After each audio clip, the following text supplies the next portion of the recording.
To begin, I'd like you to know that these stories and myths come from ancient Middle Eastern history. Some of them will seem familiar to you. I will let you decide for yourself. Here's some of them. 1. Semiramis, Queen of Babylon. According to the legend, the name of Semiramis means the dove, and she called that name because the doves embraced her when she was born, nurtured and oversaw the food she eats. Some people may question that. I don't know how to answer. Maybe watch a Disney movie. Legend has it that one day a torrential downpour of water poured on the springs of the Euphrates River and river water flooded. And the fishes came out lying on the banks of the river. Among the fishes were two large fishes that swam to the center of the river. One of them began to push a large egg floating on the surface of the bank of the Euphrates River when a large white dove descending from the sky and embraced the egg away from the river. The dove lies on the egg until it was hatched, and from inside the egg came out a beautiful little girl. The doves attended to the little girl's needs. One day a shepherd saw the doves gathering food and flying away, so he decided to follow them until he reached the dove nest and found a child, and after long thinking, he decided to take the little girl with him to raise her as his. She will grow up to become a queen after the death of her husband the king, and she ruled Babylon between 810 and 783 BC. 2. Anunnaki, the arrivals of paradise. The name Anunnaki means the royal dynasty or royal blood. This name is related to Anu, the Lord and King of gods. The legend says that there are beings that came from space from a planet called Nibiru and believe that this planet is located between Mars and Saturn, and that these creatures came down to Earth for a very long time since they visited the Earth 445,000 years ago. The Sumerians wrote that these creatures had a strong structure and were tall, and they were giants to humans. Some legends say that they used what we call genetic engineering and then took the sperm of an Anunnaki and fertilized by the primitive female to produce a new hybrid being now called the modern man. After that, they returned to their planet. Some of the legends say they went back to find their experience has worked, but some others say they never did. Maybe they will eventually. So I will rest sure I will meet my grandfathers someday. 3. The Epic of Gilgamesh. According to the myth of Gilgamesh, the king of the Sumerian Uruk, and he was the son of a goddess and ordinary men. He was an unjust king. People hated him, so they prayed to the gods to save them from his tyranny. Until gods answer their prayers to enter Gilgamesh in dark sadness and horror over the death of his friend. Until he heard the story of a man who knew the secret of immortality by the name Utnapishtim. Then he decided to leave the kingdom and go looking for that man to know the secret. And after a long and exhausting journey he meets Utnapishtim and asks him for the secret of immortality. Utnapishtim wanted to test Gilgamesh. He asked him to stay awake for a week, and despite his failure, Utnapishtim told him about the plant of eternity and its location. He went to search for the plant to finally find it. When he was resting, a snake jumped and stole the plant and eating it. Gilgamesh weeps for his misfortune, and the effort wasted. After that he returns to the kingdom of Uruk, and when he sees the greatness of the city, realized that his name will be immortalized as long he was fair king, that people will remember his name forever. 4. Enkidu, the first Tarzan. Creation of Enkidu from clay and the saliva of Aro, the god of creation. In the story, Enkidu appears as a wild man, raised by animals and ignored by the human society, where he was a friend to the animals and was clearing animals from the traps of human hunters. Then one of the hunters saw him. He sent a letter to the king. King Gilgamesh set up a plot of a scheming to capture Enkidu by sending a maid called Shamak to seduce Enkidu. Gilgamesh's plan has worked, and she began to teach him lessons on how to speak the language, until one day she convinced Enkidu to go back with her to the palace.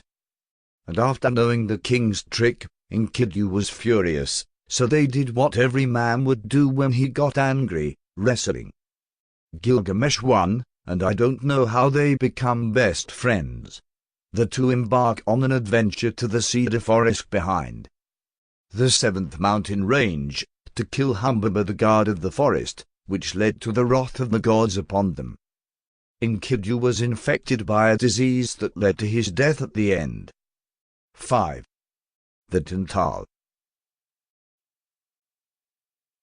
Tantal is a transformed mythological creature that wears off in any form of an animal coming out at night, and the name is taken from Sumerian mythology in Iraq.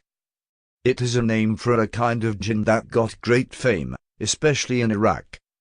The story says that one day there was a village girl shepherd, sheep, and cows, and one of her cows went absent because of her sleeping. So she went searching for her cow until late at night. No one knows what happens, but next morning when the girl's brother went looking for her, he finds her killed, the body torn to two halves, and by her body traces of giant feet. That creature still terrorized people now through bedtime stories. 6. Bazur the Satan. This Satan in the legends of Mesopotamia, riding he appears with the hot wind coming from the desert in search of water, has the head of a demon and human body, and the limbs of a lion and the tail of a scorpion. His story revolves around a girl that possessed by Bazur during the discovery of her father Midian in one of the Assyrian sites in Mosul. She found a statue bearing part of a spirit of Bazur. He was told if he wanted to liberate his daughter from this Satan, he had to go to North America to break the possession. No one knows if that worked or not. The statue of this Satan was featured in a 1973 Hollywood film, The Savage. 7. The long-lived Zerzudra. The story of Zerzudra is known from the only fragmentary piece written in Sumerian, which was delayed by its text to the 17th century BC. The ancient Babylonian Empire, published in 1914, deals with the first part, creation of humans and animals, and the founding of the first cities, that in every novel of the legend of the flood. There are different stories, but there are multiple stories. However, an amount of common narrative and elements among them remained. The story begins when the gods decided to send a fury to destroy humanity. The god Enki, lord of the lower world, wants to end mankind. Zerzudra warned the governor when he knew the plans of the gods, and advised the king to let him build a huge boat. One day a powerful storm hit the land. For 7 days, after that the sun appeared and the window was opened. And Zerzudra worshipped the gods again. After the end of the flood, Zerzudra took up residence in a certain land known as the place where the sun shines. Agreed that this place in Bahrain, and the resemblance between Zerzudra's story and the story of Noah's Ark appears here. 8. Lamaju the winged ox. The Lamaju is a type of mythological creature mixed in composition. It is more often than not a winged ox with a human head, lion feet, falcon wings, some say an eagle, and has taken many forms during the annals of history. This creature combines the power of 4 elements, the lion courage, the bull power, and the eagle glory, and man wisdom. The ox protected the entrances of the cities, were representing the spiritual guards, chasing evil and protect the cities from demons and other creatures. The body symbolizes the greatness of the Assyrian Mesopotamian kingdom, which combines the intelligence of the gods and is similar to this great animal. With bull weighs about 30 tons. One of the winged oxen is currently located in the Louvre Museum in Paris. 9. Derways the mother of boys.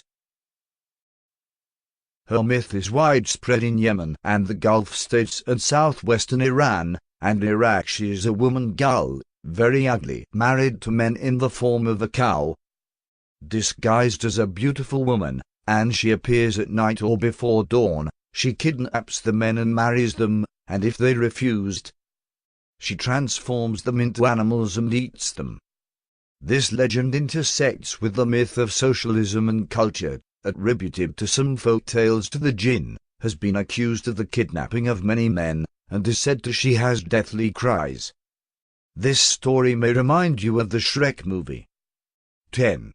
Ishtar, the goddess of love and growth. She was the goddess of love and growth of the Babylonians, and the word Ishtar means the morning star. She first appeared in Sumer, southern Iraq, more than 6,000 years ago. Ishtar is characterized by multiple qualities, and her most important characteristics fertile, including breeding and growth of planting, and abundance of crops. And she is photographed as a young woman full of body with a beautiful texture. Her story begins after the death of her husband is the god called July. He was killed by unknown reason. She was in a stage of sadness, until she reached the edge of despair. She decided to go down to the world of the dead to see July there. So the situation on the ground was tempered, and the offspring ceased, and the life was dying on earth. Then the gods in heaven didn't have any choice, but sent an order to the underworld to release Ishtar.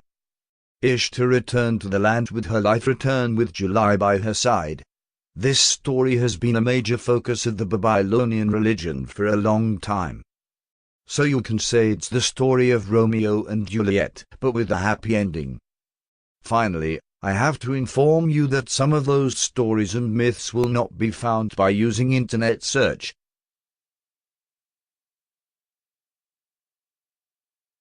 But the stories are circulated from generations to generations as part of our heritage, so I hope you enjoy that.